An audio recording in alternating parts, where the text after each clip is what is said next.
tentang reaksi redoks. Reaksi redoks itu terdiri dari dua reaksi reduksi dan reaksi oksidasi. Konsep reaksi redoks itu ada 3 konsep. Yang pertama itu berdasarkan pengikatan dan pelepasan oksigen.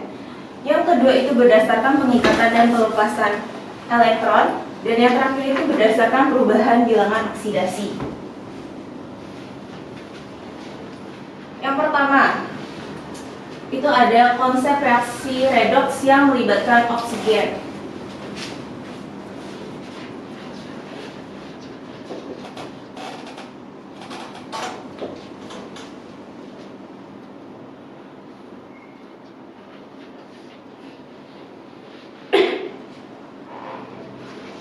Nih, yang pertama itu ada reaksi reduksi, merupakan reaksi pelepasan oksigen oleh suatu zat. Contohnya itu ada reaksi penguraian oksidasi raksa. Di sini ada HgO menjadi Hg plus O2. Yang tadinya Hg itu mengikat oksigen, dia setelah bereaksi itu menjadi Hg plus O2.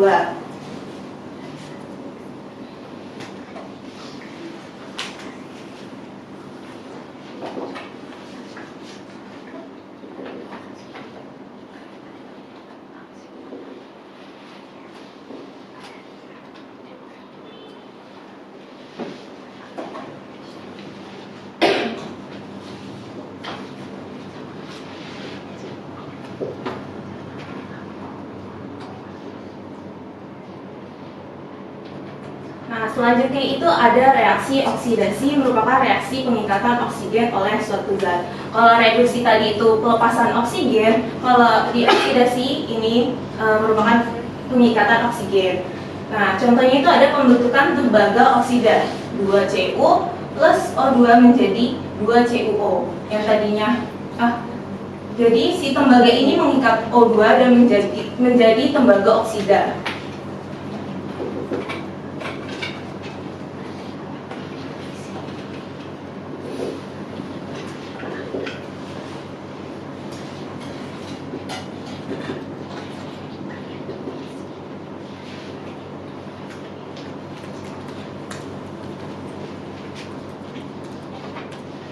Kalau misalnya si oksigen ini ada di sebelah kanan tanda panah, berarti dia merupakan reaksi reduksi. Sedangkan kalau misalnya dia ada di sebelah kiri tanda panah, berarti dia merupakan reaksi oksidasi.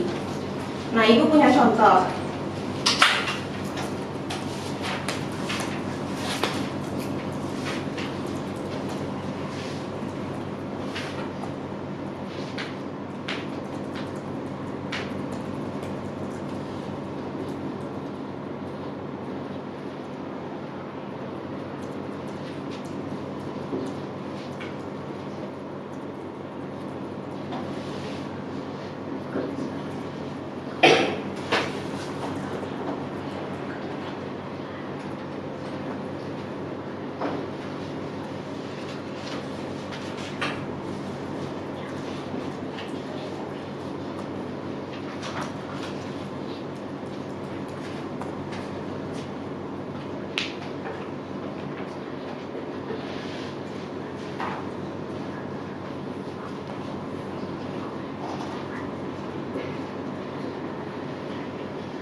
Kira-kira yang mana yang merupakan reaksi reduksi dan yang mana yang merupakan reaksi oksidasi?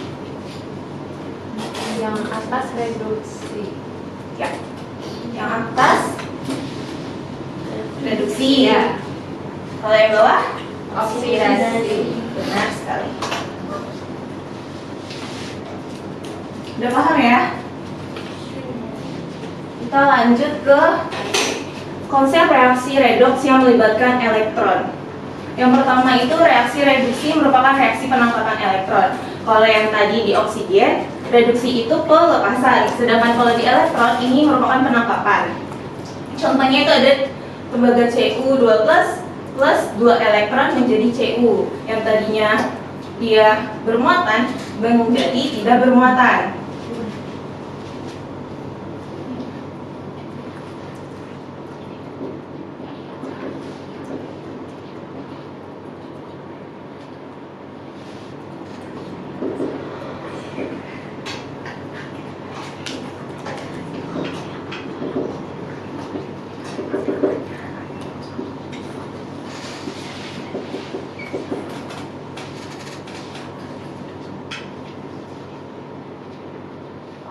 sedangkan reaksi oksidasi merupakan reaksi pelepasan elektron, kebalikannya dari reaksi reduksi. Contohnya itu Zn menjadi Zn2+ plus 2 elektron.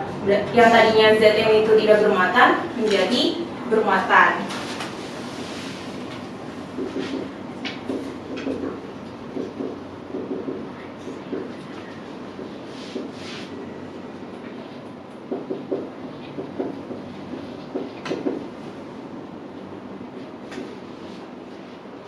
Nah, Ibu punya contoh lagi.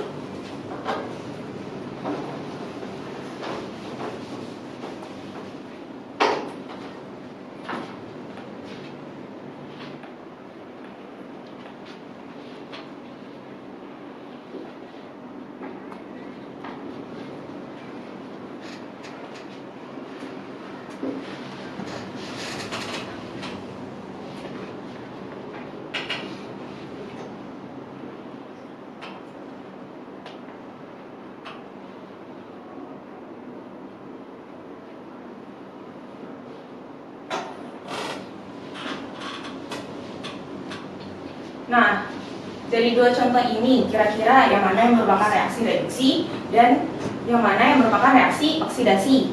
Nomor berapa? Nomor 1 oksidasi. Nomor 1 oksidasi.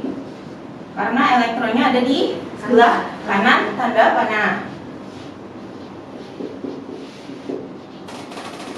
Kalau nomor 2 Reduksi. benar sekali. Karena dia elektronnya ada di sebelah kiri tanda panah.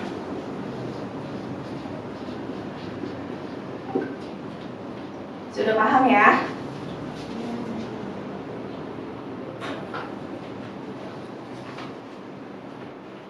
Selanjutnya itu ada konsep reaksi redoks yang melibatkan bilangan oksidasi.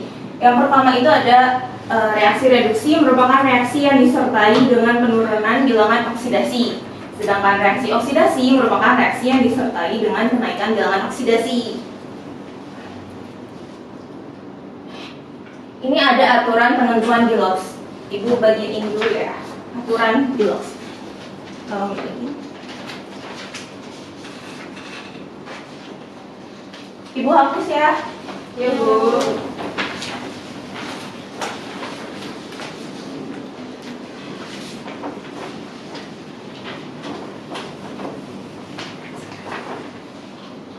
Udah kebagian semua? Udah ya. Yang pertama itu aturan penentuan Bilox. Yang pertama itu bilangan oksidasi unsur bebas adalah 0. Contohnya itu ada Cu, ada Me, ada H2, ada S, Br2, M2, O2, Fe. Terus ada yang bisa disebutin lagi? Unsur bebas?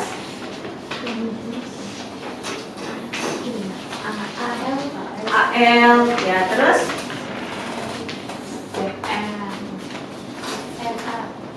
Benar apa yang kalian sebutin ya. Nah terus kemudian itu aturan yang kedua itu bilangan oksidasi monoatomik sama dengan muatannya. Di sini ada contohnya Fe2+. Berarti dia bilangan oksidasinya mengikuti si muatan ionnya. Muatan ionnya ada berapa? Plus 2. Berarti ini plus 2 itu adalah bilangan oksidasinya Fe2+. Nah, kalau misalnya Al3+, berarti bilangan oksidasi Al berapa? Plus 3. Nah, selanjutnya ini ada bilangan oksidasi oksigen dalam senyawanya adalah -2. Kecuali dalam peroksida yaitu -1 dan superoksida itu -1/2. Contohnya ini ada H2O. Ada H2O. Berarti Bilox-nya itu berapa? Bilox O-nya -2. Kalau H2O2 Bilox O-nya adalah -1 karena dia merupakan bilangan peroksida. Selanjutnya itu ada NaO2 atau natrium superoksida. Nah, natrium superoksida ini piloxnya adalah 0 ya. 0, sorry, min setengah. Pilox O-nya adalah min setengah. Nah, aturan yang keempat itu ada alkali grup 1 memiliki bilox plus 1. Terus alkali tanah grup 2 memiliki bilox plus 2. Serta Al memiliki bilox plus 3 untuk semua senyawa. Contohnya itu ada NaCl, NaOH, Na2CO3, Na3PO4. Itu bilox Na-nya adalah plus 1. Kemudian ada Mg, ada Be, sama Ca, biloxnya adalah plus 2. Kemudian itu ada aturan yang kelima, itu ada jumlah bilangan oksidasi semua unsur dalam senyawa adalah 0. Misalnya di situ ada NaCl. Nah, Na itu tadi biloxnya adalah plus 1. Nah, biar dia jadi 0, berarti plus 1 min 1. Nah, terus contoh yang kedua itu ada H2SO4. Ini ya. Nah, H itu berapa piloxnya? Plus 1. Nah, di sini ada 2, berarti dikali 2. Jadi plus 2. Nah, O ini biloxnya min 2. Di sini ada 4, berarti dikali 4. Jadi min 8. Nah, si S-nya ini jadi X. Jadi plus 2 ditambah X ditambah min 8 sama dengan 0. Plus 2 ditambah min 8 jadi min 6. Min 6 plus X ya sama dengan 0. Nah, X sama dengan plus 6. Berarti si S-nya ini plus 6. Nah, kalau dijumlahin ini menjadi 0.